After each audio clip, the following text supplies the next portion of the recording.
Hola, ¿cómo están? Muy bienvenidas y bienvenidos, queridas amigas y amigos de Deliberación. Soy Felipe Durán, cientista político, anfitrión del programa A esta hora hay asamblea. Estamos con el primer programa del año 2024. Primer programa del 2024, estamos abordando el tema, vamos a conversar con participantes, activistas de la causa de la paz en Palestina, y por lo tanto va a ser una conversación muy entretenida, muy cercana, para que también la gente se pueda interiorizar de estos problemas de nivel internacional, pero que también tienen repercusiones en todo el mundo, y en nuestro país en particular. Así es que, por supuesto, también desearles un feliz año nuevo 2024, y si no es tan feliz, bueno, que tengamos la fuerza para sobreponernos ante las dificultades. Este programa está saliendo totalmente en vivo, son las 21:04 y va a quedar alojado como siempre en el canal de Deliberación de YouTube y en nuestra página deliberación.cl, que por el momento tiene un problemita para salir, pero que va a salir pronto. Lo vamos a arreglar algunos detalles técnicos. Estamos entonces con nuestra invitada Claudia Yarur. Gusto saludarte, Claudia. Muy bienvenida al programa de hoy. Gracias, Felipe, por invitarme. Estoy súper contenta de estar acá. Bueno, me introduzco un poco. Soy militante del movimiento BDS acá en Chile. Y Khalil, que va a participar, pronto se va a unir a nosotros, también es parte de ese movimiento. Y el BDS son las letras que significan o representan las palabras del boicot, desinversión y sanciones al Estado de Israel. En resumen, esa sería una campaña, sería la estrategia de una campaña internacional que busca conseguir justicia para el pueblo palestino. Y estoy muy contenta de poder estar acá para que conversemos y ahondemos un poco más en lo que está sucediendo ahora en Palestina. Así es. Bueno, anímicamente hay que decir que en lo personal y sin duda alguna me parece que a ti también, Claudia, y muchas de nuestros auditores y auditoras, ya nos afecta el hecho de que haya guerras activas en el mundo y el hecho de que algunas guerras o enfrentamientos bélicos, violentos, tengan más difusión que otros, ¿no? Que finalmente hay violencia por todas partes del mundo, pero la misma prensa, los mismos medios masivos, le dan énfasis en algunos casos y en otros le dan poco énfasis, o le dan cobertura a un lado del conflicto y a otro lado le dan escasísima cobertura. Y creo que el caso de la invasión a Gaza por parte del Estado de Israel va en esa línea, digamos. O sea, uno jamás escucha las dos versiones, y eso ya complica un poco el análisis y la aproximación al problema. No sé si comparte, a lo mejor yo estoy exagerando, ¿no? No, al contrario, o sea, estoy muy de acuerdo con lo que dices tú y yo creo que eso al final del día, bueno, porque no es solamente lo que está ocurriendo hoy día en Gaza, que en realidad siguen insistiendo los medios con que es una guerra, y esto no es una guerra entre Israel y Hamas, no es una guerra entre dos bandos en absoluto, esto es un genocidio. Y, y claro, o sea, no solamente está el hecho que en el nivel mundial existen también otras atrocidades que ocurren en otros continentes del mundo que ni siquiera aparecen en las noticias, y todo eso tiene que ver con un trasfondo de un sistema colonial racista, ¿verdad?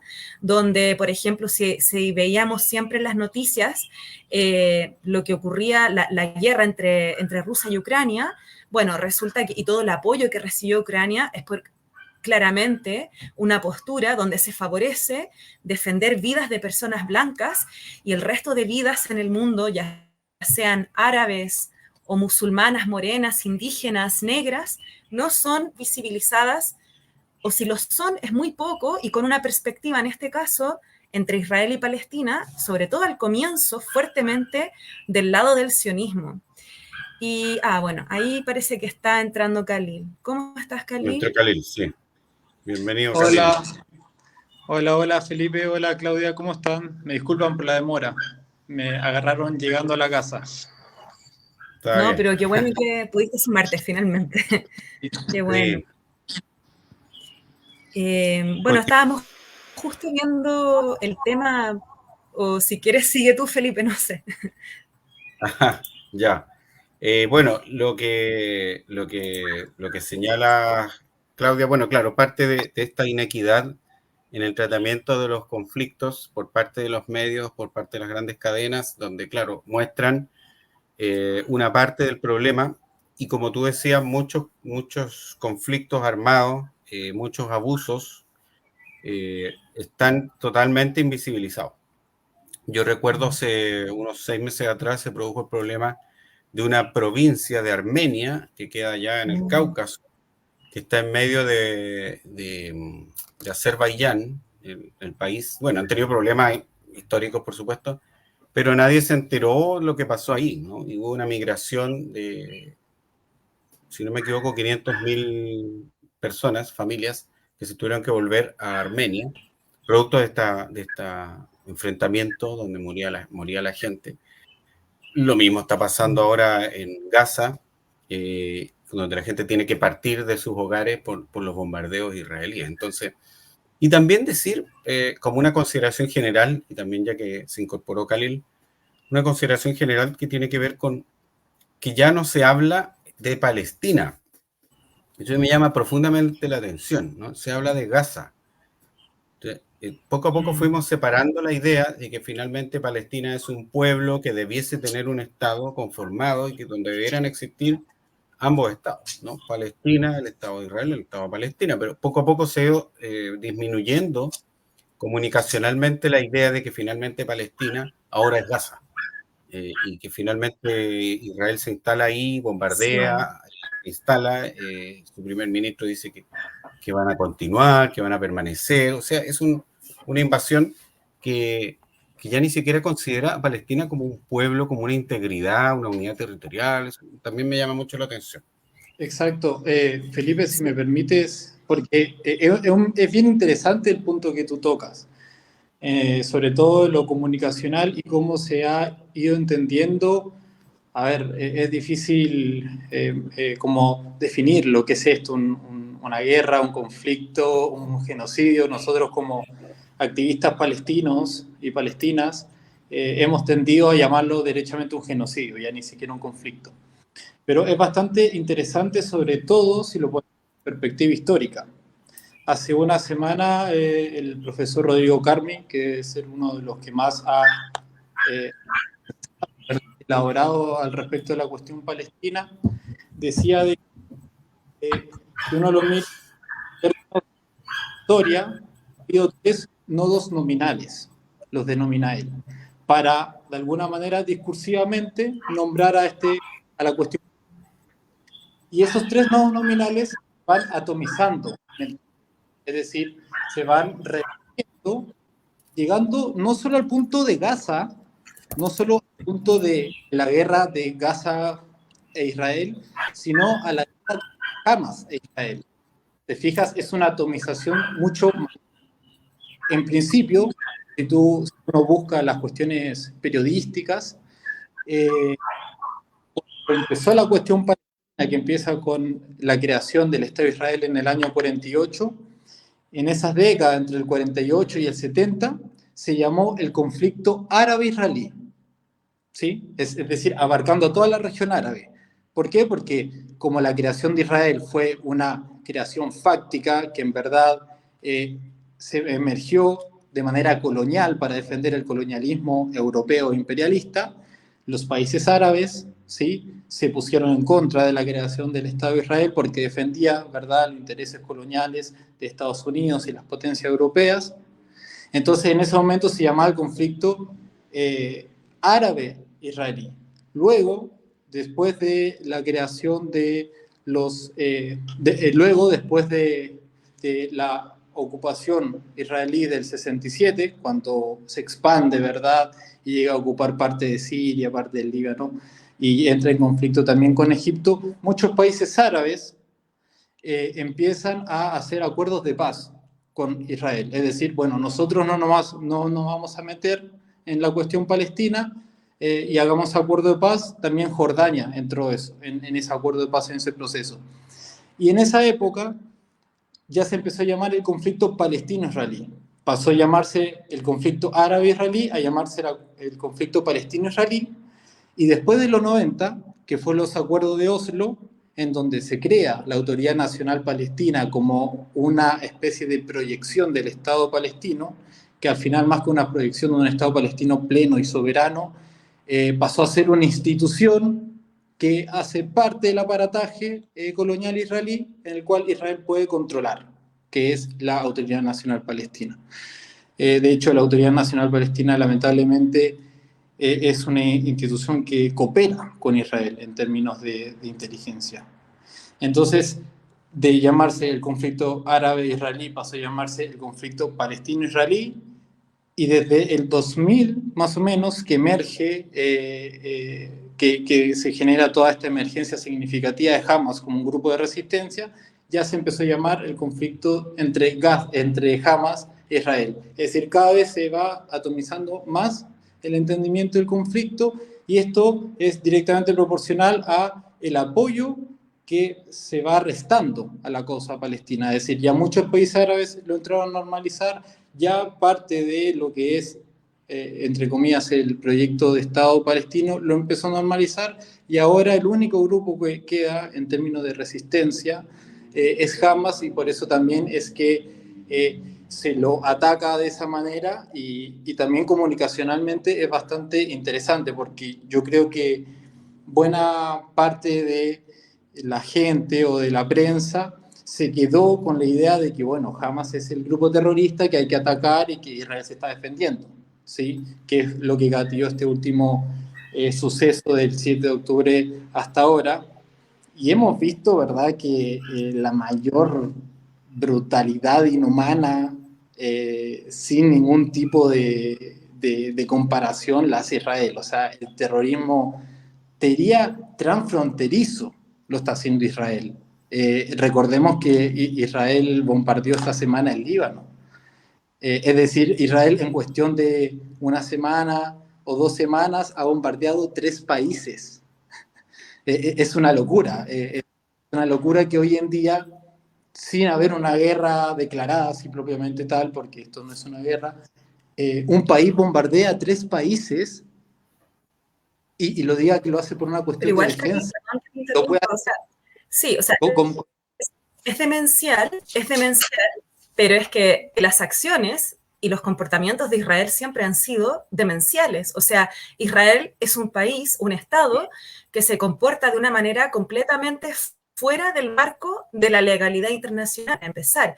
O sea, es un Estado que se declara sin fronteras definidas, para empezar, y por lo tanto declara o se inventa su propio supuesto derecho a tomar tierras en otros territorios, en otros países. O sea, es un Estado que está, por su comportamiento, en guerra con los estados que lo rodean, o los países que lo rodean. Y perdón, yo igual estoy en desacuerdo con el punto de que Hamas es el único grupo de resistencia en Palestina. O sea, siempre han habido los grupos combatientes de los otros partidos políticos, y hubo un auge muy fuerte, creo que a partir del 2019, 2019 o 2020 ya empezaron a formarse grupos armados entre Yihad Islámica y otros de otros partidos en la ciudad de Nablus, en Cisjordania, y en Jenin, que tienen 2 bastiones fuertes y han sido duramente atacados por Israel. Por lo tanto, creo que también, o sea, eso que hablas tú de por lo menos decir que se habla de una supuesta guerra entre Israel y Hamas, eso es lenguaje de los medios de comunicación que trabajan, bueno, en esto creo que estamos de acuerdo, o sea, trabajan a favor del discurso sionista que busca singularizar a Hamas, pero no se puede realmente hacer eso, porque Hamas es solamente otro partido político dentro de muchos partidos que hay en Palestina, y que existen también, y siempre han habido grupos de resistencia en general no violenta, pero también grupos de resistencia armadas sucesivamente en la historia de resistencia palestina. Y igual a mí me gustaría perdón, sí, solo para cerrar un poco, volver a enmarcar toda esta situación, porque o esta relación que existe entre Israel y el pueblo palestino, explicar que al final esta estructura con la que se relaciona Israel con Palestina es una estructura de colonización de asentamientos. Entonces, por eso nosotros no solemos decir que hay un conflicto, aunque los medios lo digan.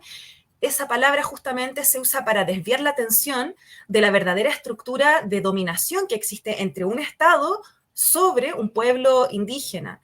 Es una colonización de asentamientos, y eso es el proyecto desde sus comienzos, fue así, desde que se establecieron las bases del sionismo fines del siglo XIX.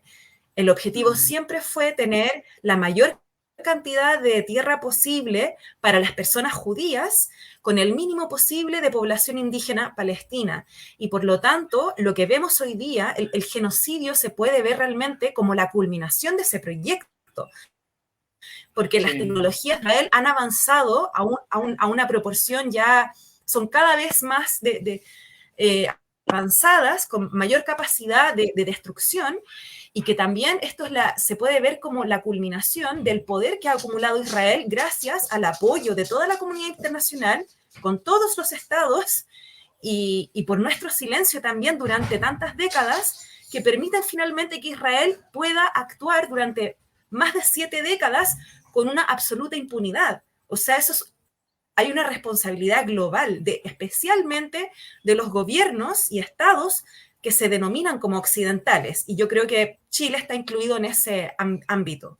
Y si bien dices tú, el mundo árabe le ha dado la espalda al pueblo palestino, especialmente los últimos 5, quizás 6 años con estos acuerdos de Abraham que ha firmado Israel.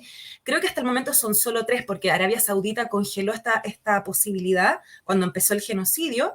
Creo que son Bahrein, Emiratos Árabes Unidos y no me acuerdo cuál, son otro, pero que firmaron estos acuerdos, pero Marruecos.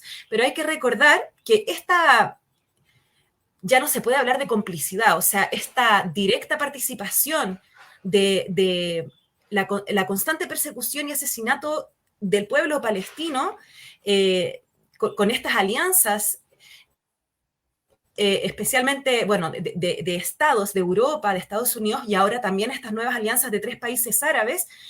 Esos países árabes que firmaron a nivel estatal, firmaron estos acuerdos, no representan la opinión de la población árabe de sus países.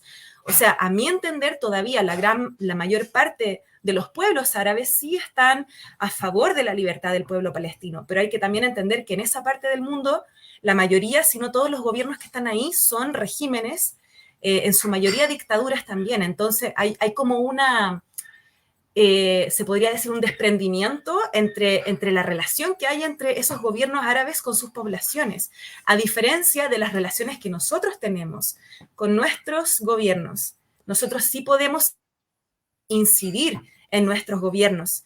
Por eso yo creo, al menos, que en ese sentido tenemos más responsabilidad con respecto a Palestina también.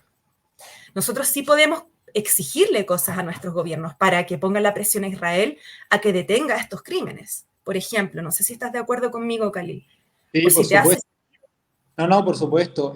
Solo para... Bueno, voy a cerrar una idea y después darle paso a Felipe, que quería decir algo. Que no, yo estoy totalmente de acuerdo que hay muchos grupos de resistencia violenta y armada, o sea, no violenta y armada en Palestina y en la órbita de Palestina. Yo solo estaba puntualizando Hamas porque es como el abanderado, por decirlo así, o el que lidera esta resistencia. En el gobierno, de hecho, ¿no? Claro, claro. De hecho, de alguna manera, sí, es una especie de liderazgo que tiene en términos de resistencia armada palestina. Yo sé que hay muchos ahí. Es por eso que cuando Israel dice no, vamos a acabar con Hamas, es como, bueno, pueden acabar con esa organización eventualmente, pero la resistencia, no solo palestina, sino que esto es una cuestión dialéctica. Cuando un Estado tiene en su proyecto, digamos, nacional, exterminar una población, digamos, ocupando todo el material bélico habido y por haber, de manera dialéctica se va a formar un grupo de resistencia armada, y sobre todo, con lo que decía Claudia también, cuando el sistema internacional de justicia, que vendría siendo la ONU, ¿verdad?, está en la inacción al respecto. Y tiene digamos, una postura de no meterse, digamos, directamente en esta cuestión. Entonces, cuando eso fracasa, recordemos que la ONU nace después de que se disuelve la Sociedad de las Naciones porque fracasó en su misión de evitar un genocidio como fue en la Segunda Guerra Mundial. Como la Sociedad de las Naciones fracasó, se derrumbó esa institución mundial, se creó la ONU con una misión idéntica, que es que no haya otro genocidio después de la Segunda Guerra Mundial, y también ha fracasado al respecto. Entonces, cuando fracasa el sistema político que debiese proteger los derechos humanos, es que se genera de forma espontánea y natural y dialéctica resistencia armada porque simplemente la gente está tratando de sobrevivir. Y con respecto a esta proyección mesiánica que tiene Israel de establecerse en Tierra Santa y construir un Estado etnocrático, es decir, que solo sea para una etnia determinada, que vendría siendo los judíos en este caso, es bastante elocuente lo que está pasando hoy en día porque el otro día fui a un lanzamiento del libro de Pablo Jofré que se llama Sionismo, la ideología que extermina, y él tiene un capítulo muy interesante que dice: ni siquiera se fijen en lo que los palestinos o los defensores de la causa palestina dicen que es Israel, sino fíjense en lo que los mismos israelíes dicen lo que es Israel. ¿Sí? Entonces, las autoridades israelíes siguen profesando de esta misión mesiánica que es el establecimiento de un Estado judío en Tierra Santa para la segunda llegada del Mesías, ¿verdad? Y los ministros de guerra de Israel, desde el 7 de octubre hasta ahora, han dicho declaraciones que son muy explícitas, ni siquiera tienen, digamos, el resguardo de, claro, la vergüenza de no decirlo, lo dice. Y lo que ha pasado ahora hace poco es que muchos hablan de la solución final y que la solución final es forzar una migración de toda la población de Gaza. Es decir, la solución final para ellos no es el cese al fuego, no es un acuerdo político, no es un acuerdo de paz, no es permitir la creación de... No, la solución final para ellos es el éxodo completo de los palestinos y palestinas de Palestina. Eso es la solución final para ellos. Entonces, ni siquiera hay que mirar lo que nosotros como activistas por Palestina decimos, sino que hay que mirar lo que ellos dicen directamente. De hecho, Netanyahu, que es el principal líder de Israel, que a esta altura de la historia se está codeando como los principales genocidas de la historia de la humanidad, ¿sí? Está peleando, está en el podio sin duda. Él ha dicho: me siento orgulloso de haber impedido la creación de un Estado palestino. Y eso también son las raíces de esto, porque explícitamente y materialmente y bélicamente Israel ha impedido históricamente la creación de un Estado palestino. Es No, decir, eso es cierto. independencia, no, es que ya hace décadas que ya el sueño de un Estado palestino al lado de un Estado israelí es imposible, porque Israel es un Estado que crea los hechos en el terreno. Entonces, ataca, destroza y anexa por la fuerza y crea una realidad. Entonces, independiente de todas las normas, las resoluciones de las Naciones Unidas, Israel actúa y siempre ha actuado con absoluta impunidad. Y en eso, o sea, nuevamente, o sea, debo insistir, por supuesto, hay que prestar, estoy de acuerdo contigo, Khalil, que hay que prestar atención a las cosas que ya no tienen ninguna vergüenza de admitir, porque yo creo que ha habido quizás un cambio en que antes todos estos políticos hacían llamados a matar a la población palestina, pero posiblemente lo decían en su idioma hebreo, en sus propios canales de noticias, y cuando se publicaban noticias en el inglés como para el lado internacional, no eran tan radicales sus mensajes. Ahora yo creo que han perdido toda la compostura porque se están escudando tras la excusa de que ellos tienen, bueno, siempre se han escudado, uno de los mitos de Israel es que tiene un supuesto derecho de defenderse, pero ¿defenderse de quién? Ahora resulta que la acción bueno, la operación que hizo Hamas el 7 de octubre, ahora Israel la está explotando lo más que puede para insistir con este discurso de su supuesto derecho de autodefenderse, y en el fondo está cometiendo este genocidio buscando ya sea el aniquilamiento y destrucción de la población en Gaza, de ninguna manera son ataques calculados hacia un objetivo, o sea, son absolutamente indiscriminados, y cuando ataca siempre lo ha hecho, pero es que ahora pareciera ser que han perdido toda vergüenza porque también se apoyan en todo este discurso internacional del apoyo que recibe comunicacionalmente de otros países, de otras autoridades y políticos, en este discurso de defenderse. Entonces ahora es como que están mostrando más de lo que siempre han buscado realizar, o sea, y también se vio creo que hace un mes atrás, que directamente hubo momentos en que la administración de Biden estaba buscando la forma junto con Israel para ver la forma más efectiva de sacar la mayor cantidad de población palestina de Gaza hacia el Sinaí en Egipto. Pero esto no es una idea nueva, estas son ideas que llevan décadas, y el gobierno egipto tiene Sisi, el presidente que es un dictador en Egipto, tiene complicidad absoluta. O sea, se han estado haciendo preparaciones para poner el terreno disponible en el Sinaí para eventuales expulsiones de palestinos de Gaza a este lugar. Entonces, como que están aprovechando este momento, escudándose bajo esta excusa de que todo es contra Hamás y de que el 7 de octubre fue como el momento crucial. Y esto hay que revertir esta idea que ha intentado injertar en la mente de todos nosotros los medios de comunicación de que Hamás es como el supuesto culpable o iniciador de toda esta situación.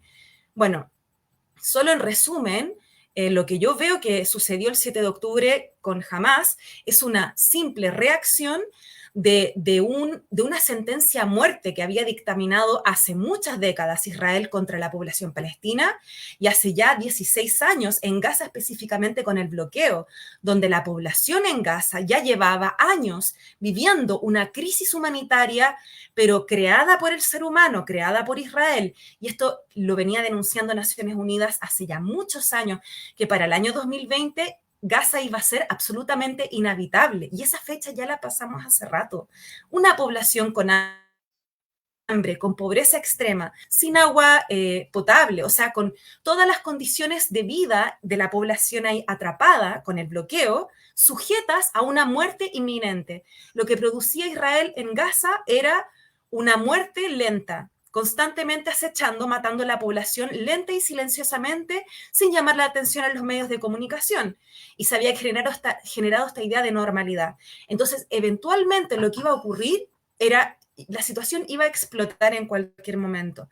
Entonces, ahí nos vemos con que Hamás se organizó y puso esa acción de resistencia, y lo peor de todo es que ahora vemos que se produjo ese momento como clave, por decirlo así, que rompió con el status quo de la situación, y lo más horrible es que la situación solo empeoró para Palestina, y los gobiernos en el mundo no están tomando una postura decidora en defensa de los derechos humanos y la lucha anticolonial palestina. O sea, es realmente, creo que, ¿cómo lo puedo describir? Es muy espantoso ver ya sea el silencio que ha ocurrido.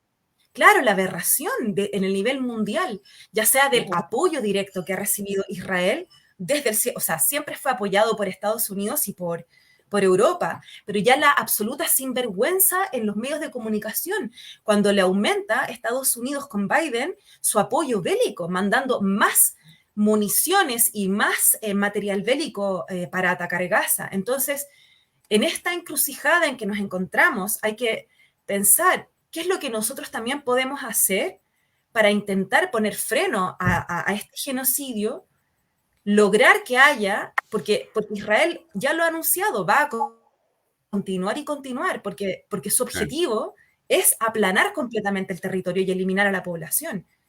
Y nosotros estamos observando eso en la televisión.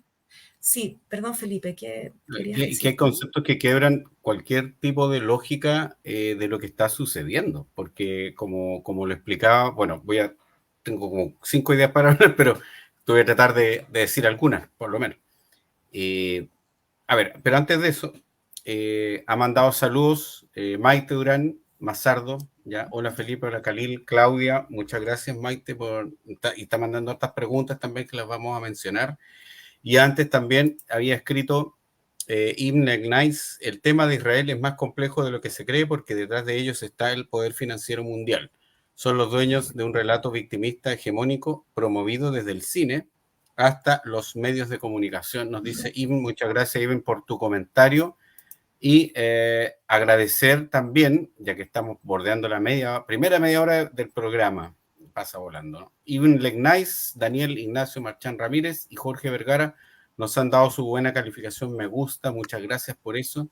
Y a Byron Alexis Reyes Sepúlveda, un me encanta. Así que primero agradecer esa parte, la participación, y vamos con las ideas que están bulliendo acá, porque en realidad el tema es complejísimo, da para mucho más de una hora en realidad. Bueno, si nos pasamos de la hora no importa, somos autogestionados, nadie nos controla. Decir primero que es la comparación que hablaba Khalil respecto de que ha atacado 3 países. Yo entiendo que el Líbano es uno de esos países. ¿Cuál sería el tercer país? Siria. ¿El atacado?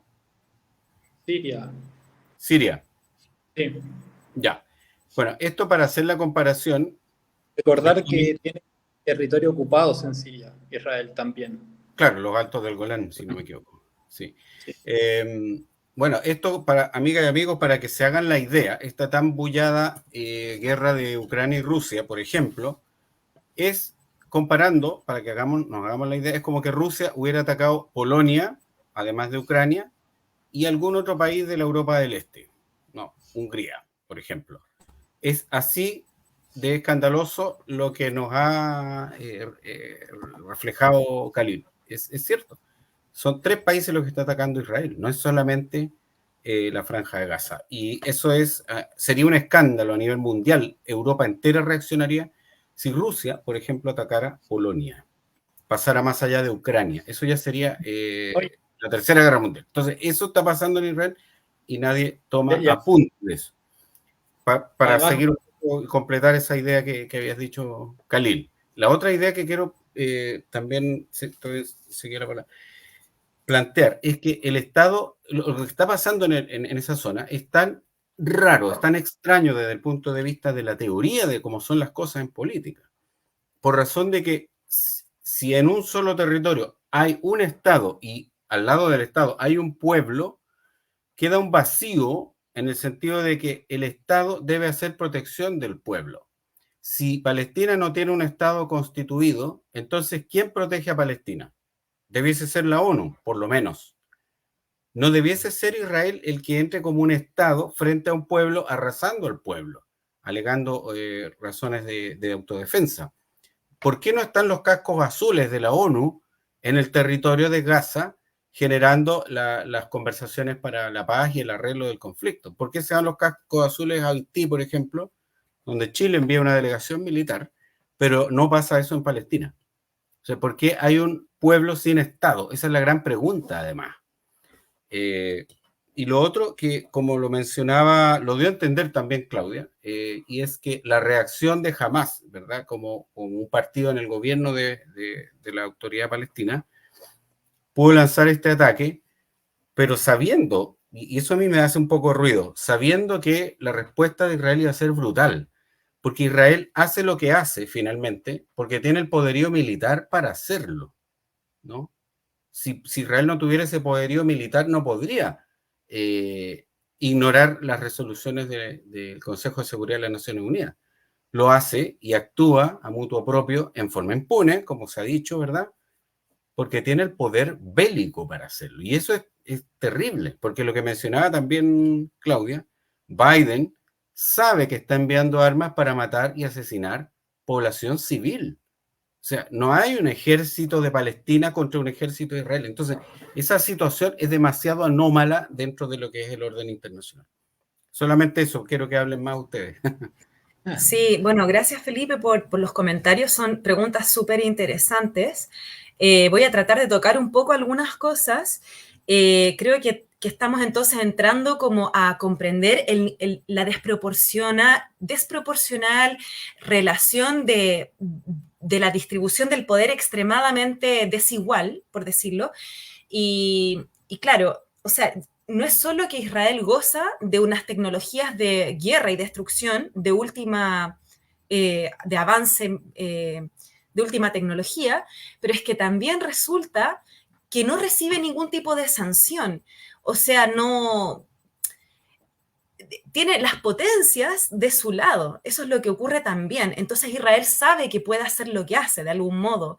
Lo que sí pienso es que cuando hay momentos de crisis como este, como también ocurrió en el 2021, lo que se llamó la Intifada de la Unidad, no sé si recuerdan cuando estaban estas expulsiones de Sheikh Jarrah, que era un barrio en Jerusalén, y hubo movilizaciones en toda Palestina, hubo un punto álgido ahí donde los activistas supieron aprovechar las redes sociales para llamar la atención a nivel mundial y empezó a haber un pequeño cambio en la opinión pública con respecto a Palestina. Y eso es algo muy importante.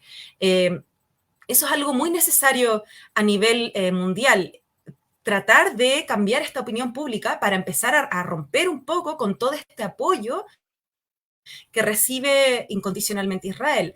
Ahora, lo otro que tú dices, Felipe, bueno, es que quizás te entendí como que parece raro que haya un pueblo sin un Estado. O sea, yo creo que en el mundo pueden haber, hay muchos pueblos que no tienen un Estado propio, pero, y que claro, no, Palestina no tiene un ejército porque no tiene un Estado, pero por eso mismo, inevitablemente, surgen estos grupos armados, como Hamas u otros grupos que han surgido en Cisjordania y que han habido en la historia de la resistencia. Porque inevitablemente, con ese nivel de violencia y sabiendo que las potencias a nivel mundial, los palestinos saben que no los apoyan, al final no tienen más opción que buscar todas las formas posibles de resistir, ¿verdad? Eh, ahora no sé si ahora recuerdo todas las cosas que mencionaste, pero bueno, por el momento creo que eso voy a decir, por ahora. Gracias, Claudia. Khalil, ¿qué quieres agregar? Sí, bueno, Israel es una excepcionalidad en la historia contemporánea de la humanidad y también Palestina al mismo tiempo. Israel con la impunidad con la que cuenta y Palestina con respecto a cómo se les son violados todos los derechos humanos y los derechos fundamentales, ni hablar porque cuando nosotros hablamos de los derechos humanos que son violados en Palestina, nos olvidamos de todos los demás derechos que gozan gran parte del mundo, los derechos civiles, los derechos políticos, económicos, religiosos, etc. Entonces es verdaderamente una anomalía. Por ejemplo, cuando nosotros hablamos de que Israel bombardeó el Líbano, tampoco el ataque fue en un lugar cualquiera, fue en Beirut, fue en la capital. Es como si bombardeen una parte de Santiago, sería algo realmente inaceptable para la mayoría, para todo el mundo que que no es Palestina. Entonces, me parece que cada vez es más evidente lo que está pasando acá, y yo también en ese sentido estoy muy de acuerdo con Claudia, que nosotros podríamos tener una mayor incidencia en nuestros gobiernos para que tomen una decisión política que sea al menos gravitante en nuestra esfera nacional. ¿Sí? Nosotros, como activistas palestinos, pero en particular como coordinadora por Palestina, hemos levantado una demanda que tiene mucho fundamento y que también una demanda que emerge de la sociedad civil en general, palestinos y no palestinas, que es la expulsión del embajador de Israel en Chile, ¿sí? Y el cese de relaciones diplomáticas, porque el tema es muy simple. Israel está cometiendo un genocidio, está cometiendo un exterminio, que no es una excepción a cómo se ha comportado desde su origen en el año 1948, y por lo tanto nosotros no podemos tener relaciones diplomáticas con un criminal de guerra. Además de eso, por una cuestión de principios, en particular, este embajador israelí ha tenido un comportamiento bastante hostil dentro de la política chilena. De hecho, yo creo que yo nunca he visto a un embajador comportarse así. Nunca. Nunca he visto a un embajador comportarse así. Recordemos que interpeló al presidente porque no le quiso recibir las cartas credenciales, lo interpeló directamente. Recordemos el cruce que tuvo con diputados palestinos como Jorge Brito. Es decir, ha tenido un comportamiento verdaderamente hostil. Y de hecho tiene una declaración de hace algunas semanas en el contexto de este genocidio diciendo de que la muerte de civiles no es, y de niños, no es necesariamente una violación al derecho internacional. Es decir, lo que está haciendo el embajador de Israel en Chile también es defendiendo, haciendo una apología del genocidio que está cometiendo Israel en Palestina, que ya todos los organismos internacionales han, digamos, no solo denominado, sino que también lo han explicado y lo han descrito como un genocidio sin precedentes. Ya los mismos organismos internacionales dicen, se nos acabaron los calificativos para poder describir lo que está sucediendo. Y con respecto a lo que tú decías de por qué no hay casco azul en Palestina o por qué no hay gente de la ONU, bueno, sí las hay. Las había hasta hace un tiempo, ahora yo creo que ya escaparon porque Israel también bombardeó a sedes de la ONU, ¿sí? Bombardeó a decenas de sedes de la ONU que se encontraban en Gaza. Recordemos que el 90% de, digamos, la alimentación en Gaza depende de la ayuda humanitaria que es llevada por ese tipo de organizaciones. ¿Y por qué el 90% depende de eso? Porque también Israel no permite de que la población gazatí desarrolle un tipo de economía. ¿Qué son los palestinos? Los palestinos históricamente fue un pueblo ganadero, un pueblo agricultor. Se dedicaba a la ganadería y se dedicaba al cultivo de cítricos de manera bastante pronunciada. Toda esa vida económica y cultural que se formaba en torno a ese tipo de economías fue totalmente desmantelada por Israel y los obligó y los confinó a vivir ni siquiera en una cárcel, porque Gaza se ha descrito como la cárcel a cielo abierto más grande del mundo, porque está constreñida por cielo, mar y tierra. Nada puede entrar y salir de Gaza sin la tutela de Israel y sin el visto bueno de Israel. Pero Gaza ya no es una cárcel a cielo abierto, sino que es derechamente un campo de concentración.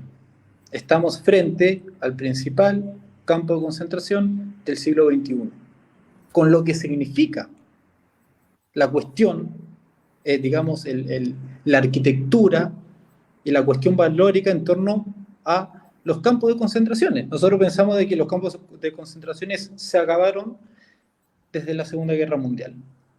Y acá estamos frente a un campo de concentración en donde no hay ningún tipo de discriminación. Todas las reglas de la guerra son, pero es que totalmente irrespetadas por Israel, desde principio a fin.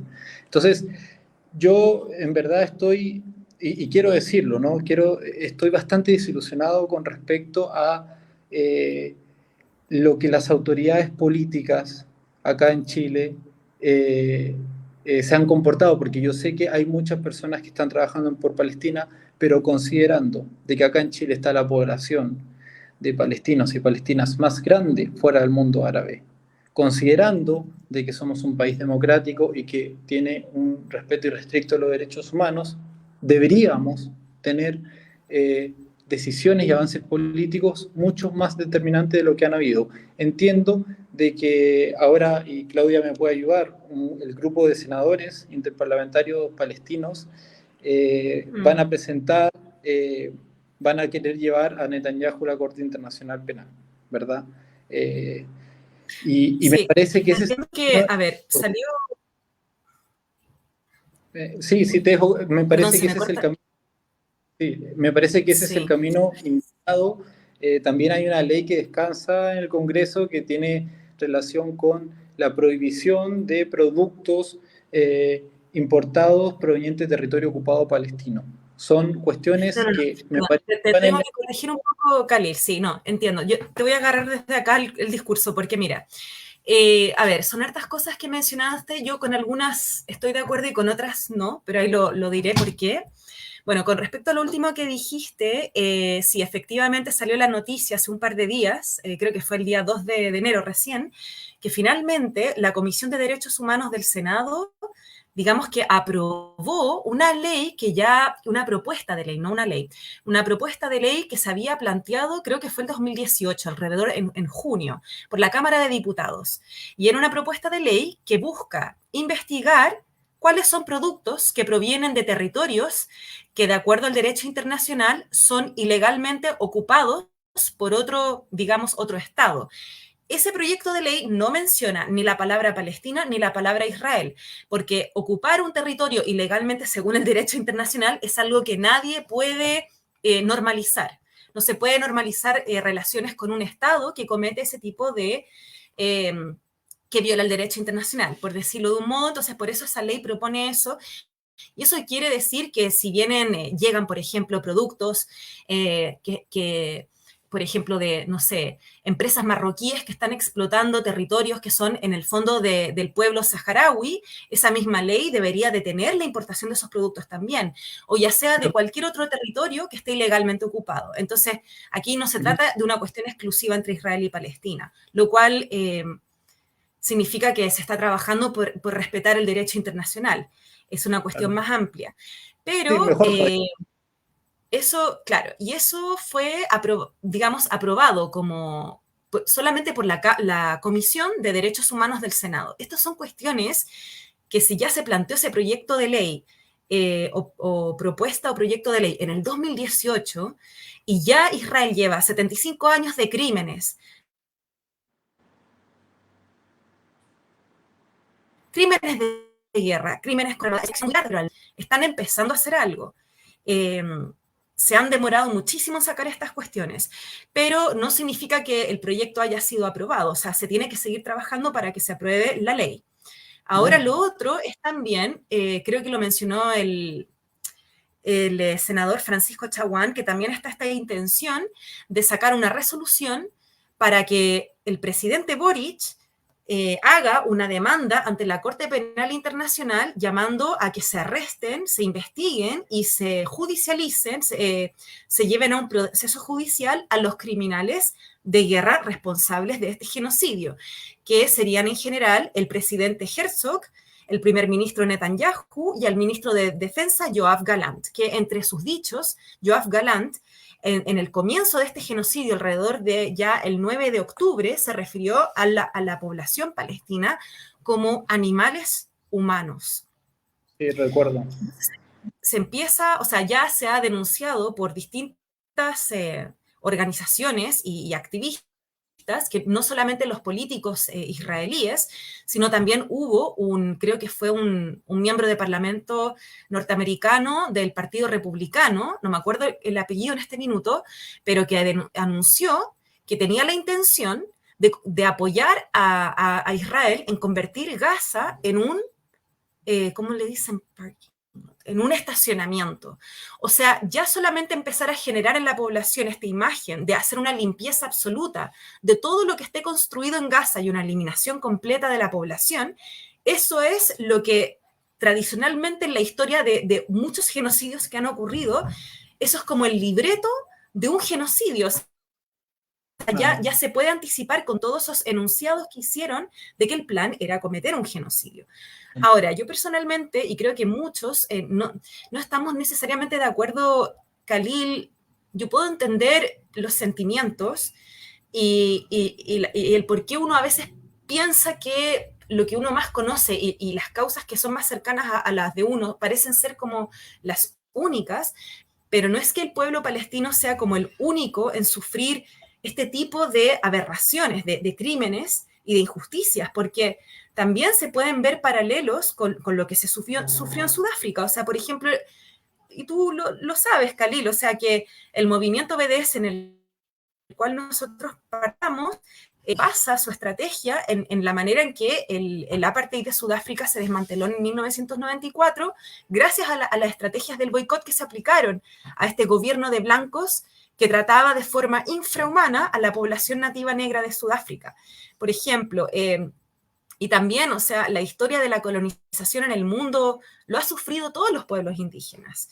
Yo creo que, bueno, el pueblo palestino sí lo que sufre es un ejemplo más y que, claro, tiene muchas particularidades, pero no creo que sea como único en su clase en el horror o en la injusticia que sufre.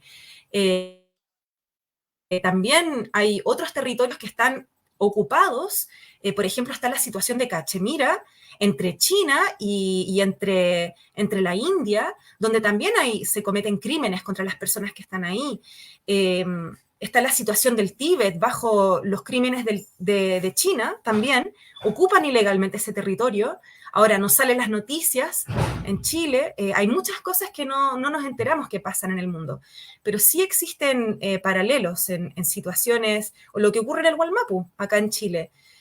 También lo que se vive en Chile y en Latinoamérica es una colonización de asentamientos que ya lleva 500 años, pero es una cuestión que ocurre en el mundo. Y yo creo que también aquí puede haber como unas discusiones o formas de ver la situación en Palestina, ya sea desde dos perspectivas.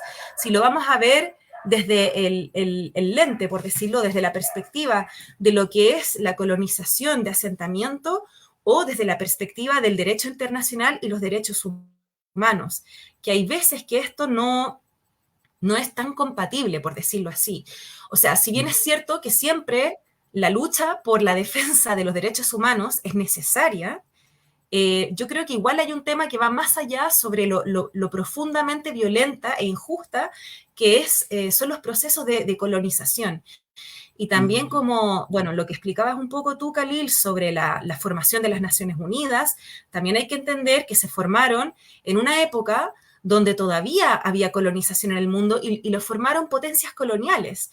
Entonces, si uno mira, yo también estoy muy de acuerdo en que hay que presionar al gobierno de Boric a que lleve una demanda a la Corte Penal Internacional y que apoye la demanda que interpuso Sudáfrica en la Corte Internacional de Justicia, Sí. que es otra corte que es la que depende de las Naciones Unidas. Pero también está el tema de que en este sistema jurídico este sistema legal internacional también es sujeto a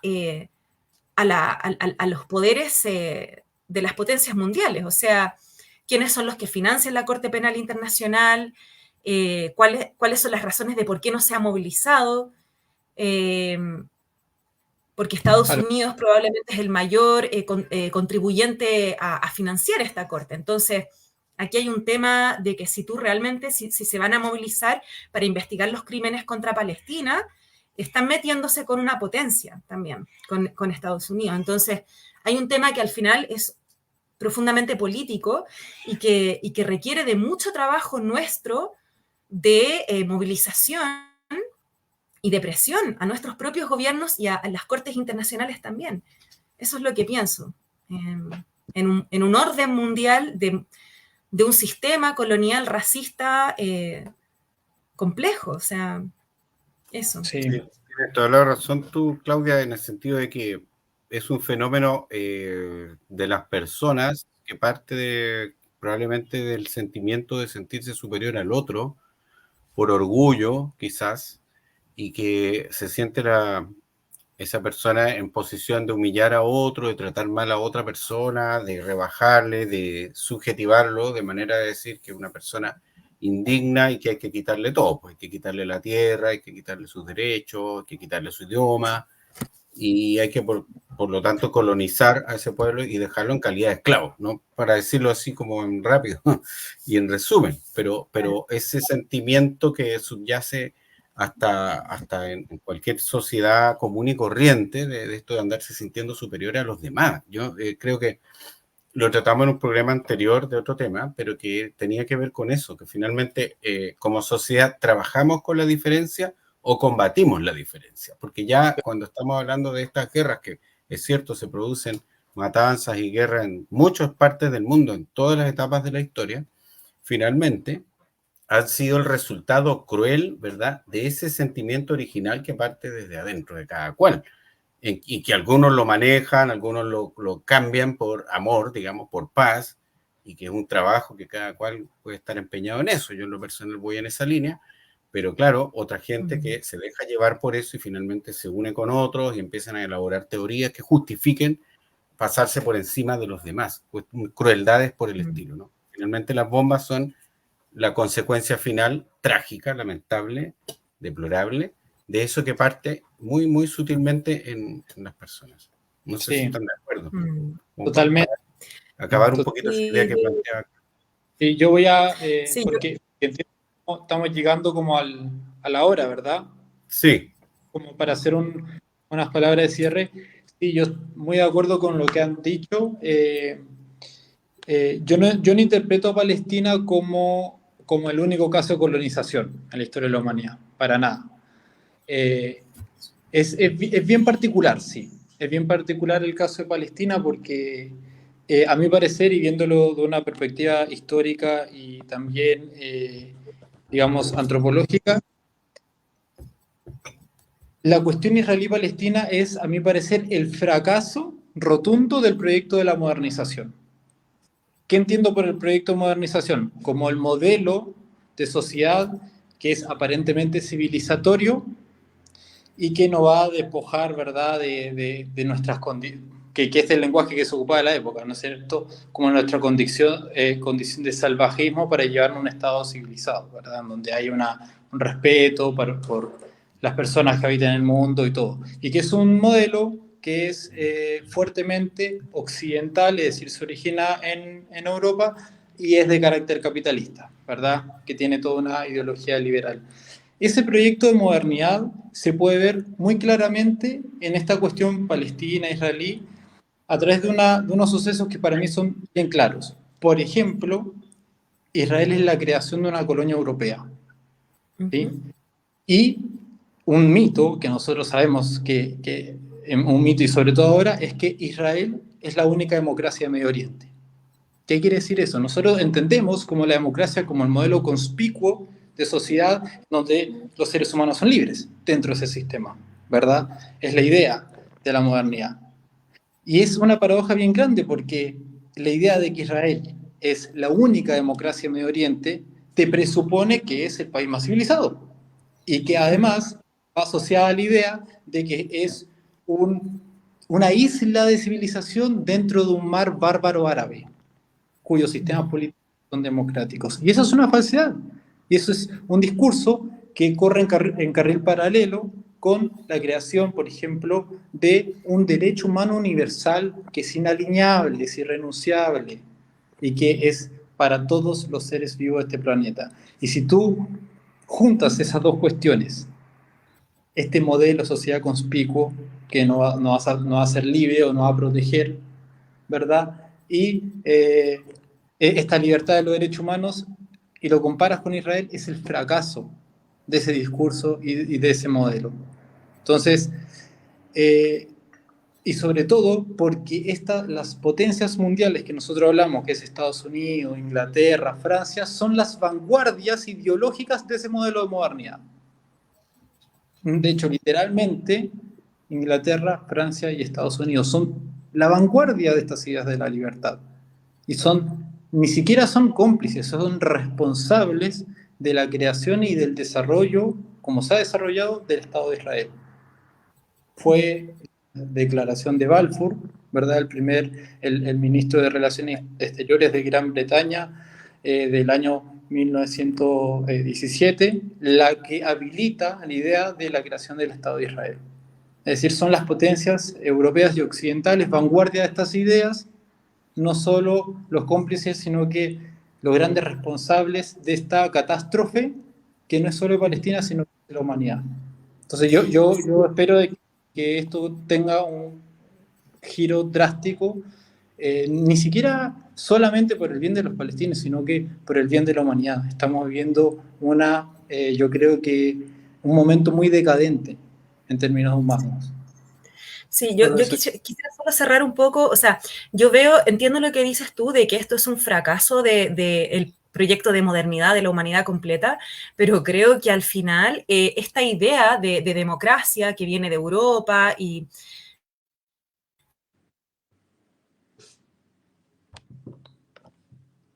finalmente es una idea que hay una diferencia finalmente, y cuando se habla de esta, o sea, me refiero a una diferencia entre quienes pueden gozar de supuesta democracia y quienes no.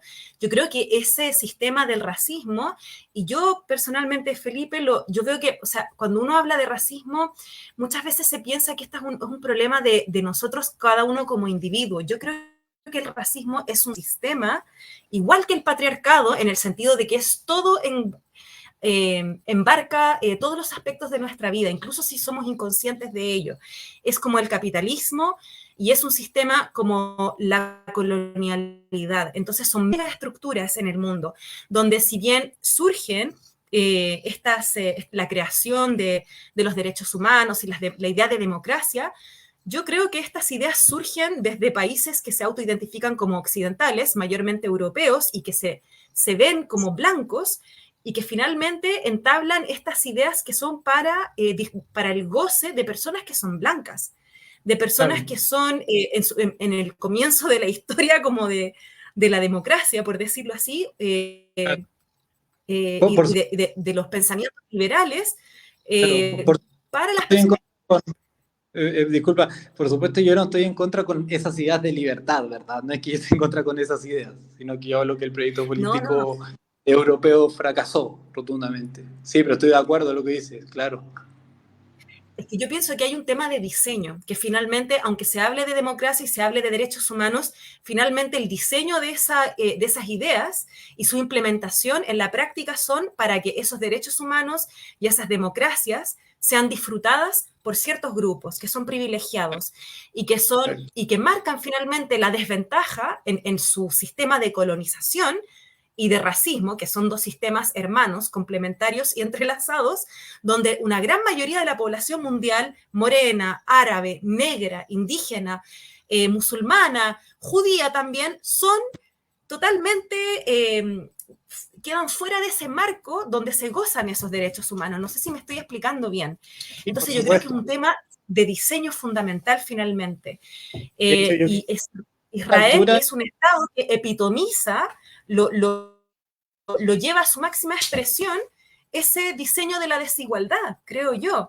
Y es un peligro para la humanidad, como dices tú, Khalil, porque efectivamente lo que hace Israel contra el pueblo palestino es un gran experimento donde implementa no solo sus ideologías racistas, sino que lleva a la práctica la destrucción de este pueblo, ya sea en el nivel psicológico o matándolos finalmente, quitándoles la vida, con el uso de sus armas, y que exporta las armas al resto del mundo junto con sus ideologías.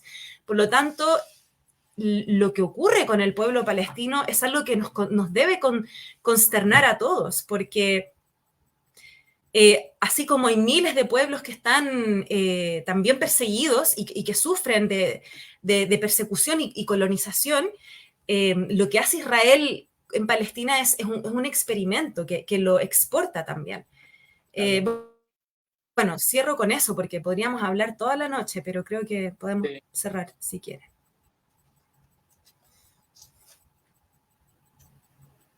Sí, estaba silenciado. Bueno, yo publiqué varios comentarios que nos hizo llegar Maite Durán, también el de Even Like Nice, y me faltó haber dicho que en este programa, número 1 del 2024, vamos a regalar estos libros.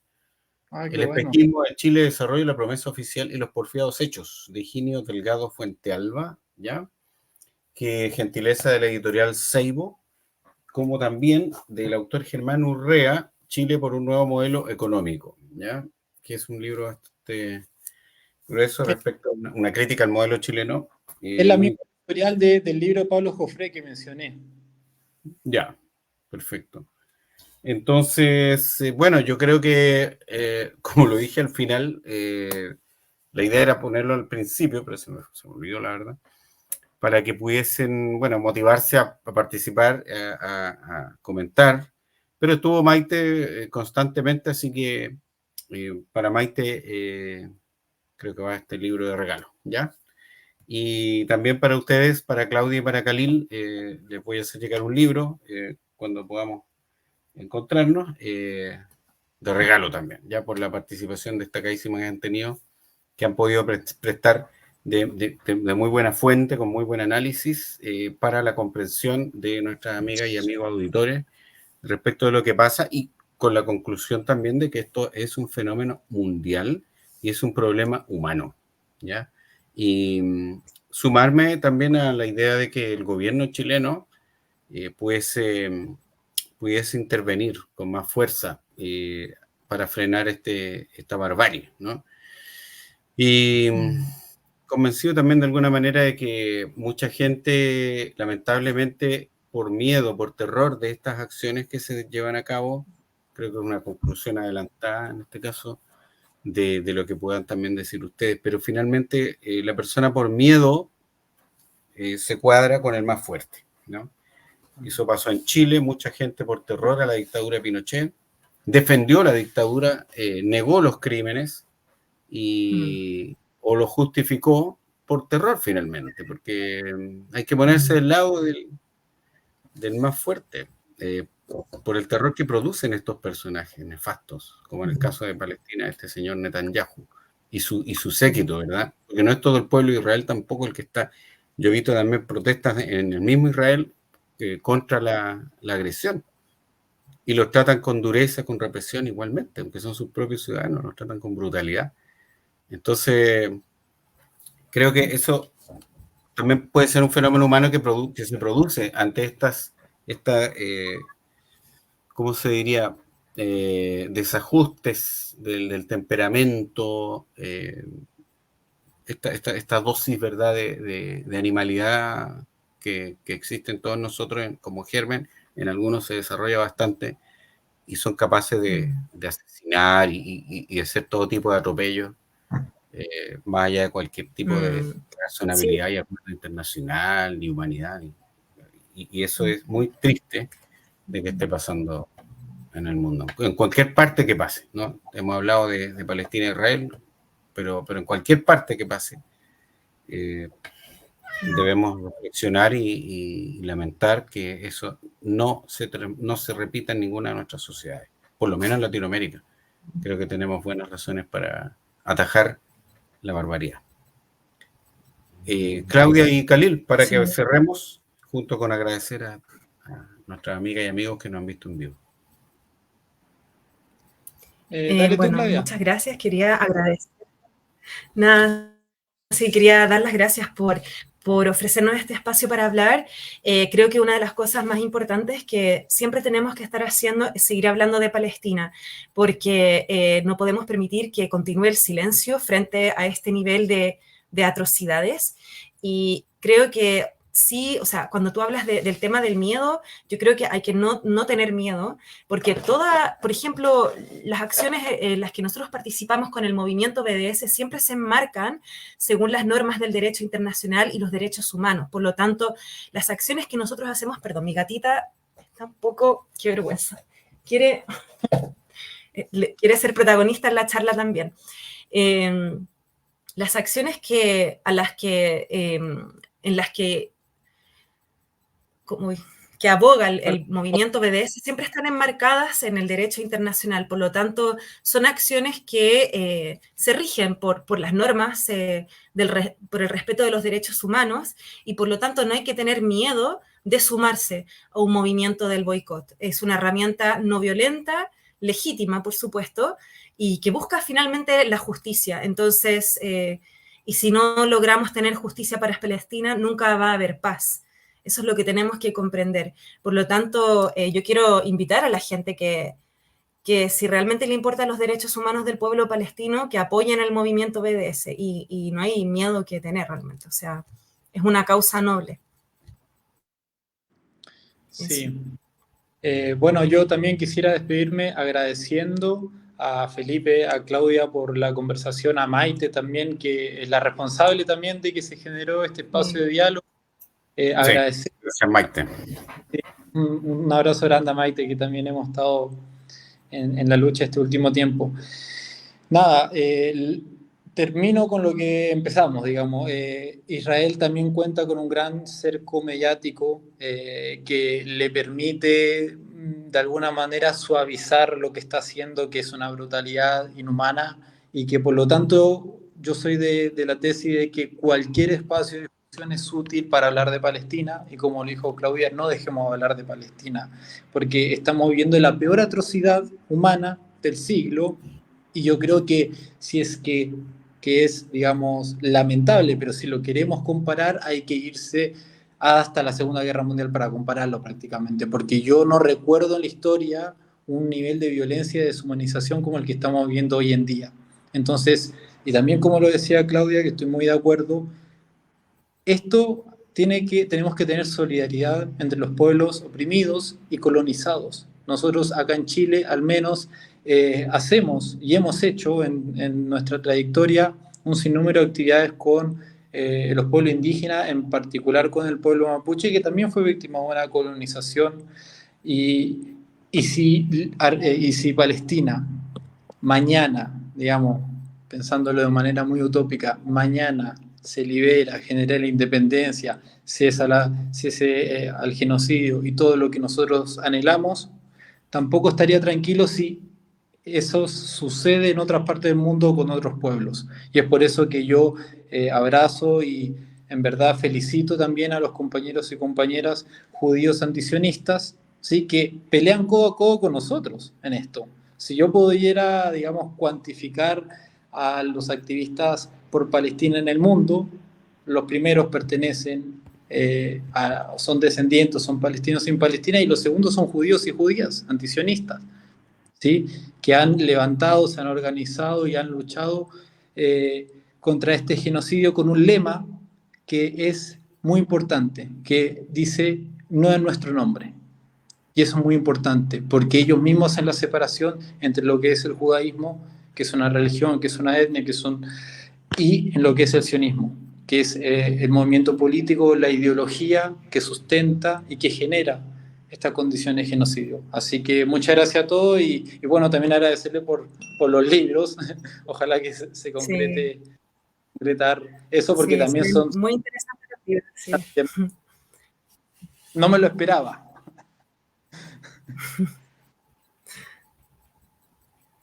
Gentileza de Seibo Editores y Puma Pulifru, Libros de la Tierra, en Mapudungun. Ok, bueno, muy agradecido también, muy contento de haber tenido este programa, Claudia y Khalil, con los comentarios de Maite y de Ibn.